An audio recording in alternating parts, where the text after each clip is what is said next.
Today's rant is brought to you by New Works Plumbing of Sacramento. For your plumbing needs and repairs, and remember, they're available to you around the clock 24/7.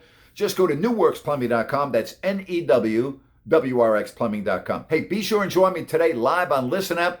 We'll have all of the reaction to the Sacramento Kings firing of Luke Walton, the hiring of interim head coach Alvin Gentry. Again, join me live. Listen up. Give me your calls. Let's have some interaction. That's coming up today at 3 o'clock Pacific. So Luke Walton is fired. Alvin Gentry, who I love, by the way, great man, but he has been the head coach 5 previous stops. Now he is the interim head coach of a team that is a colossal failure. I said this last week on my rant when I said that the owner, Vivek Ranadive, since taking ownership of this franchise, has been a colossal failure.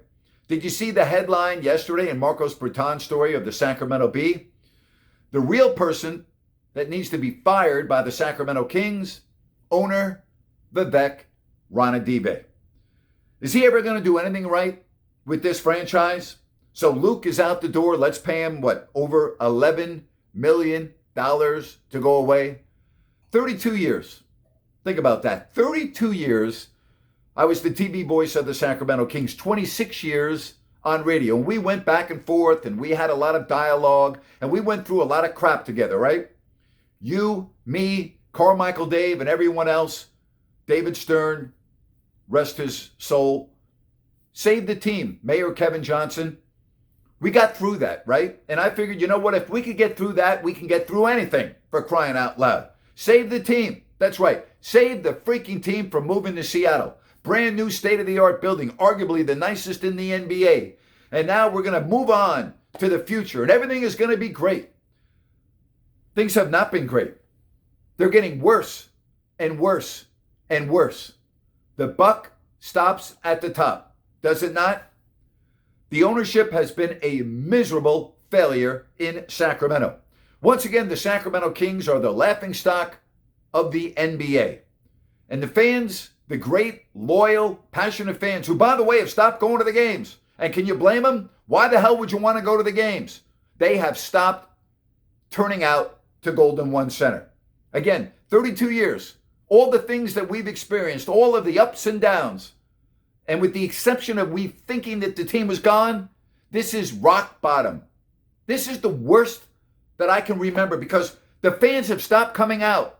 The fans are booing the team off the floor night in, night out. And can you blame them? And when's it going to get better?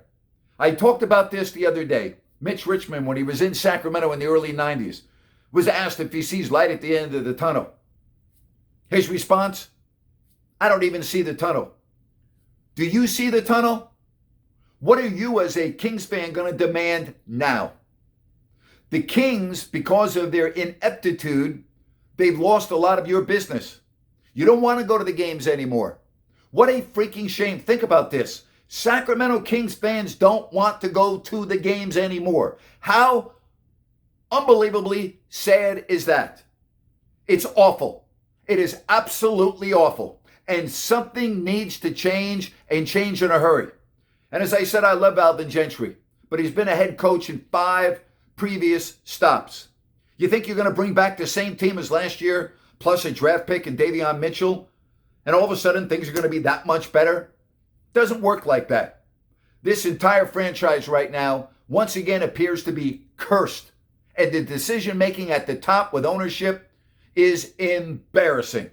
Again, Marcos Breton of the Sacramento Bee put it out there perfectly. I don't know what's next. I don't know what's next. But here's what I do know. You, the loyal Kings fans, deserve a hell of a lot better. And you're not getting it. And that is a freaking shame. And that's my rant for today. If you like what I have to say, give me a thumbs up. Leave me a comment. I promise you I will get back to you. And as always, thank you so much for watching Grant's Rant.